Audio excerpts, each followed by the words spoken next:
이번에는 추도근 기자의 어텐션 이코노미 시간입니다. 오늘도 기자님 인사드리도록 하겠습니다. 안녕하세요. 네, 안녕하세요. 오늘 굉장히 캐주얼하게 오셨어요. 네, 이제 좀 산뜻하게 너무 좀 식상한 것 같아서 좀 바꿔봤습니다. 산뜻하게 좋습니다. 감사합니다. 자, 산뜻하니 좋지만 메타버스는 그리 산뜻하지 않습니다. 그동안 좀 잠잠했던 메타버스에 대한 이야기를 해볼까 하는데 최근에 이 국내 기업의 메타버스 ETF 이달 들어서 조금씩 반등을 시작하고 있더라고요. 네, 맞습니다. 이 메타버스 산업이 재작년에는 굉장히 핫했던 산업 분야인데 올해는 거의 주목받지 못했습니다. 1년 내내 사실상 사라지다시피 했었는데 최근에 뉴스가 조금 나오고 있는 게 국내의 메타버스 ETF, 간접 투자 상품들의 반등이 눈에 띈다라는 보도가 나왔는데요. 지난주 기준으로 해서 11월 달에 증권사들이 가지고 있는 메타버스 ETF 상품들이 적게는 6%에서 많게는 11%까지 상승한 종목이 나왔습니다. 그렇다 보니까 그 이유가 무엇인가? 메타버스에 다시 볕이 드는 것인가라는 분석이 나오고 있는데요. 배경은 이렇습니다. 바로 컨텐츠 기업들이죠. 게임입니다. 이 게임들에서 이 메타버스 이야기가 많이 되고 있었는데 넷마블의 신작들이 잘 나오고 있고요. 그와 관련된 넷마블 주가가 오르면서 이에 대한 영향 때문에 메타버스가 올라가고 있다라는 분석이 나오고 있습니다. 사실 메타버스가 2022년 작년까지만 해도 최대의 화두였던 것 같아요. 근데 왜 이렇게 거품이 확 꺼진 건가요? 네, 맞습니다. 이 메타버스가 사실 작년, 재작년만 해도 대단히 중심에 있었던 산업입니다. AI 직전이 바로 메타였죠. 맞습니다. 또 AI 자체도 사실 올해는 최대 화두가 AI인데 이 AI라는 게 의도했던 게 아니었거든요. 이 챗GPT라고 불리는 오픈 AI 때문에 갑작스럽게 뜨면서 모든 산업의 관심이 지금 AI로 가 있는 것인데요.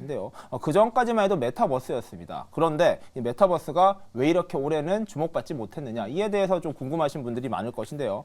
아무래도 메타버스라는 게 완전히 새로운 생태계를 만들어야 되는 산업입니다. 이게 하드웨어, 그러니까 메타버스를 이용할 수 있는 장비들이 필요하고요. 그리고 이 장비를 이용해서 쓸 수 있는 컨텐츠가 필요하고요. 그리고 이러한 소프트웨어와 하드웨어들이 같이 맞물려서 구현이 되는 플랫폼이 필요합니다. 잘 예를 드는 게 유튜브를 많이 예를 드는데요. 사실 동영상 같은 경우에는 기존에도 계속 있었습니다. 국내 플랫폼도 있었고 여러 동영상을 올리는 컨텐츠 플랫폼들이 있었는데 그게 이제 개별화되어 있다가 그게 통합된 것이 이제 유튜브라고 보시면 되거든요. 유튜브라는 플랫폼에서 동영상들이 한데 모이면서 이 동영상 시대가 본격적으로 열렸다. 이렇게 봐야 되는데 이러한 플랫폼 자체, 메타버스를 대표하는 플랫폼이 없다 보니까 모든 박자들이 엇박자로 이어지면서 결과적으로는 각각 분야에서는 좀 붐업이 있었으나 실패했다. 그런 것들이 같이 가지 못했다라는 것이 가장 큰 문제로 지적되고 있다라고 정리하면 될 것 같아요. 사실 메타버스 하면 메타가 기업명을 그러니까 메타로 바꿀 정도로 메타버스에 굉장히 열을 올렸는데 그리 큰 빛을 보지 못했습니다. 사실 이번에 실적이 발표됐을 때도 메타버스 쪽으로도 적자가 계속 났음에도 불구하고 우린 더 투자를 하겠다라고 했는데 이쪽으로 다시 한번 기회를 잡을 수 있을까요, 이들이 그러면? 네, 맞습니다. 이제 메타라는 회사가 원래 회사명이 페이스북이지 않습니까? 그럼 마크 저커버거, 페이스북의 창업자가 계속해서 SNS 중심으로 사업을 펼쳐왔었습니다. 대표적으로 페이스북이 있고요. 인스타그램 또 인수를 통해서 이 메타가 가지고 있고요. 또 왓츠앱이라고 불리는 가장 단문 SNS입니다. 이것도 페이스북, 메타가 가지고 있습니다. SNS에서 최강자인 메타인데 여기서 회사명을 페이스북에서 메타로 바꿀 만큼 마크 저커버거가 무엇 때문에 이렇게 사활을 걸어서 메타버스 쪽으로 갔느냐에 대한 의문은 또 좀 들었을 텐데요. 그 이유가 있습니다. SNS에서는 세계 최강자가 맞는데 이 하드웨어 플랫폼이나 좀 보이는 것들의 강함이 없었다는 것이죠. 예를 들면요, 애플 같은 경우에는 스마트폰이 있지 않습니까? 이 하드웨어 기기, 보이는 것들을 통해서 IT 기업으로, 굴지의 IT 기업으로 올라갈 수 있었는데 이 메타 같은 경우에는 눈에 보이지 않는 SNS 세상에서는 최강자이지만 이러한 하드웨어나 눈에 보이는 게 없었다. 이게 좀 본인에겐 걸림돌이다라고 보시면 될 것 같고요. 그로 인해서 이 저커버거는 그것들을 어떻게 구현하고 새로운 신산업에서 리딩 기업으로 다시 가기 위한 핵심 산업으로 꼽은 게 바로 메타버스였습니다. 그렇다 보니까 메타버스를 구현하기 위한 메타의 하드웨어 전략은 바로 오큘러스라는 기업을 통해서 구현됐었죠. 오큘러스를 인수해서 여기에서 가지고 있는 VR 기기가 퀘스트라는 제품이 있습니다. 이게 전 세계적으로도 가장 시장 점유율이 높은 기기이기도 한데요. 이 오큘러스를 통해서 일단은 하드웨어 시장을 장악을 했고요. 이와 더불어서 이 컨텐츠를 만들겠다. 그리고 플랫폼을 만들겠다. 이런 계획까지 메타가 꿈꿨습니다. 이러한 전략을 본격적으로 하기 위한 첫 번째 단계가 바로 회사명을 변경하는 것이었거든요. 그렇다 보니까 메타 입장에서는 사활을 걸 수밖에 없는 메타버스 부분이었고 이 부분을 2021년도, 22년도를 거쳐서 막대한 투자를 했었습니다. 근데 결과는 지금 말씀해 주시다시피 대손실, 완전히 큰 손실이 발생했던 것인데요. 이 부분이 앞서 말씀드렸던 이 메타버스가 무르익지 못했던 그 엇박자들의 문제였다라고 보면 될 것 같은데 일단은 오큘러스를 비롯해서 여러 하드웨어 기기들이 더 나오길 바랬었습니다. 뭐 스마트폰 같은 경우에도 애플은 아이폰이 나오고요. 경쟁사가 있지 않습니까? 바로 삼성전자는 갤럭시 시리즈. 그러니까 서로 경쟁을 통해서 조금 더 붐업이 됐어야 되는데 이 퀘스트를 견제할 제품이라고 불렸던 것들이 나오지 못했고요. 이와 더불어서 메타가 메타라는 회사 이름을 바꾸면서까지 플랫폼을 만들려 했었거든요. 그런 걸 만들려고 했지만 사람들의 초기에는 호기심이 있었지만 이게 대중적으로 확산되지 못했다라는 겁니다. 그렇다 보니까 여러 가지 문제점들이 발생했고 비용은 계속 들고 인력은 계속해서 투자를 했었는데 성과가 나오거나 매출이 나오지 못한 결과 이게 바로 현재 메타에 어려움을 주고 있는 상황이다라고 보면 될 것 같고 이런 상황을 현재 분석하는 사람들이 캐즘에 빠져 있다라는 이야기를 합니다. 오, 캐즘이요? 네, 캐즘이란 말이 또 생소하신 분들이 계실 텐데 자, 새로운 기술이나 제품이요. 초기에는 소수의 혁신적인 소비자들에게 수용이 되지만 결국에는 확산이 되기 위해서는 대중화가 되어야 되는데 이게 안 되고 있는 과정. 이걸 바로 캐즘에 빠져 있다. 캐즘 상황이라고 하는데 현재 메타버스가 빠져 있는 상황이 딱 캐즘이다라는 분석이 나오고 있는 것이거든요. 그렇다 보니까 이러한 시장의 어려움을 메타가 극복하지 못할 경우에는 메타버스라는 산업을 이끌어가기에는 추진 동력이 여전히 많이 약하다라고 봐야 된다는 것입니다. 결국은 이 하드웨어가 굉장히 부족했기 때문에 동상이몽이었던 것 같습니다. 그래서 시청자분들께서도 메타버스는 매력 없는 버스다라고까지 이야기를 하고 계시는데 중국에서는 이 메타버스 시장에 대한 좀 엇갈린 의견들이 나오고 있다고요? 네, 맞습니다. 사실 메타가 잘 안 되고 있기 때문에 메타버스라는 산업 자체도 계속해서 좀 뜬구름 위에 있다라고 봐야 되는데 그런 와중에도 최근 들어서 조금씩 균열이 보이고 있습니다. 이 메타버스에 대한 뉴스가 나오고 있는 게 국내에서도 ETF 상품들이 잘 되고 있다 이런 뉴스가 나오고 있는데요. 이와 더불어서 중국에서도 메타버스 시장에 대해서 여러 기업들의 투자 전략이 조금 엇갈리고 있습니다. 이게 사실은 저희가 뭐 픽미업이나 여러 뉴스를 다룰 때도 한 번씩은 언급했던 내용인데요.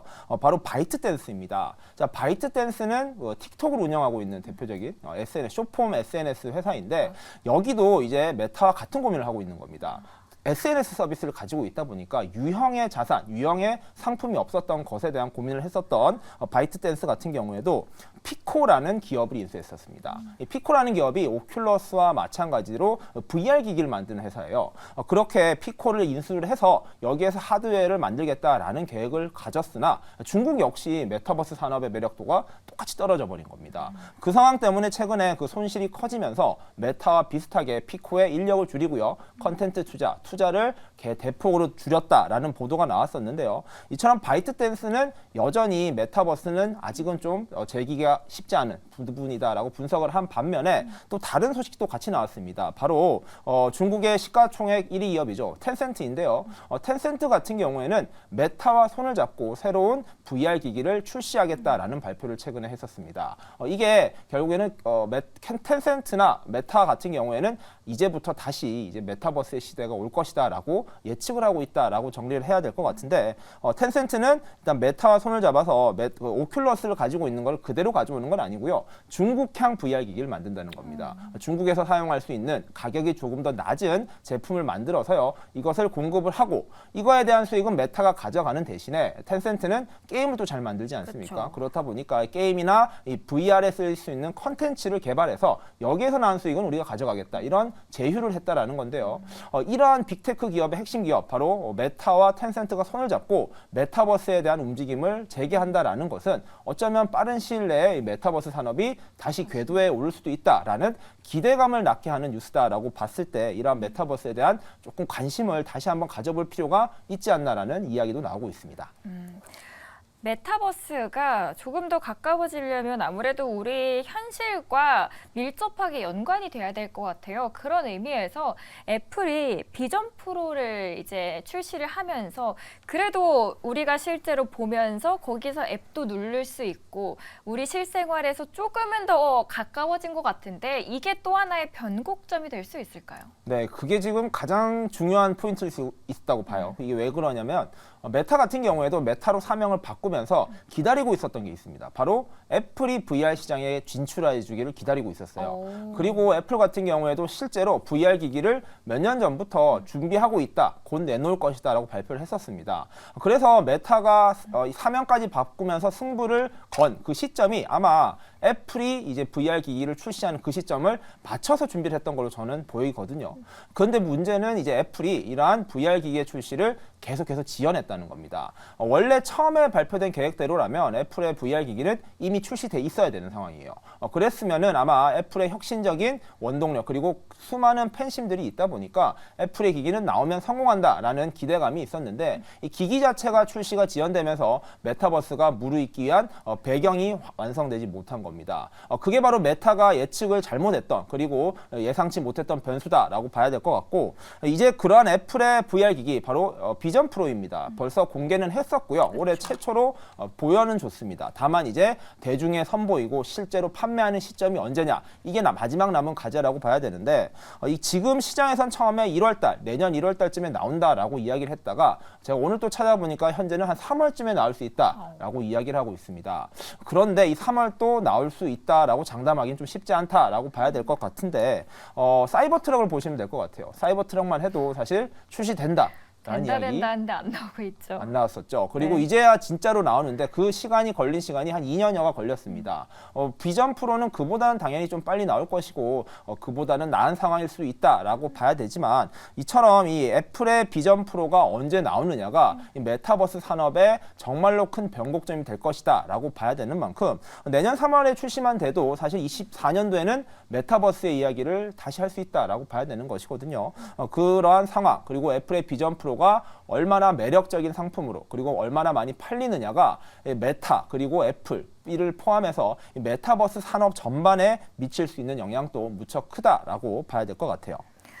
지금 AI가 굉장히 핫한데 이 AI와 메타버스의 만남을 통해서 또 하나의 뭔가를 꿈꿀 수 있을 것 같아요. 메타버스의 향후 전망은 어떻게 보시나요? 네, 모든 기술들이 최근에는 융합되고 결합되는 모양새를 네. 띠고 있습니다. 사실 AI 기술이 지금 발전하는 게요, 메타버스 산업에서도 결코 나쁜 게 아니거든요. 왜냐하면 메타버스라는 산업 자체가 굉장히 고사양의 컴퓨팅 기기를 사용하는 겁니다. VR이라는 화면, 3D, 4D에서 구현돼야 되는 만큼 다양하고 고급 칩이 사용되고요. 그리고 동시에 여러 가지를 판단하고 결정할 수 있는 칩들이 중요해집니다.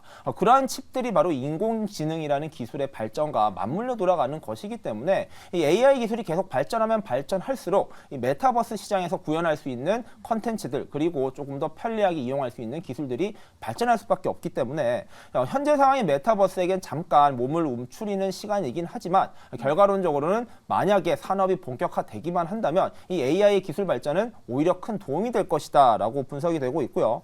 현재 삼성전자와 구글 그리고 퀄컴 같은 경우에도 삼각 동맹을 맺고 있습니다. 여기에서도 계속해서 보고 있는 가운데 결국에는 산업이 무르익기만 하면 삼성과 구글도 언제든지 출동할 준비가 되어 있다라는 이야기가 나오는 만큼 내년에 비전 프로, 애플의 비전 프로가 나온 이후로 삼성이 돌입하고요. 여러 가지 기업들이 본격적으로 뛰어든다면 메타버스 산업이 분명히 다시 전성기를 맞는 타이밍은 오긴 올 것이다. 다만 언제일지만 모를 뿐이다 정도로만 정리하면 될 것 같아요. 만약에 비전 프로 출시하고 되면은 직접 사용하실 의향 있으십니까? 써봐야 되지 않을까요? 저도 최근에 퀘스트 시리즈는 한번 써봤는데 아직은 좀 어색은 하더라고요. 근데 애플이 나오면은 아마 앵커님 또 써보시지 않을까라는 생각이 전 드네요. 너무 비싸서 맞아요. 네. 사시면 제가 빌려드리겠습니다. 한 번만 사용해 보는 걸로 하도록 하겠습니다. 네, 오늘 메타버스에 대한 시장, 현재 시장과 그리고 앞으로의 전망에 대해서 이야기 나눠봤고요. 지금까지 추동원 기자였습니다. 오늘도 잘 들었습니다. 네, 감사합니다.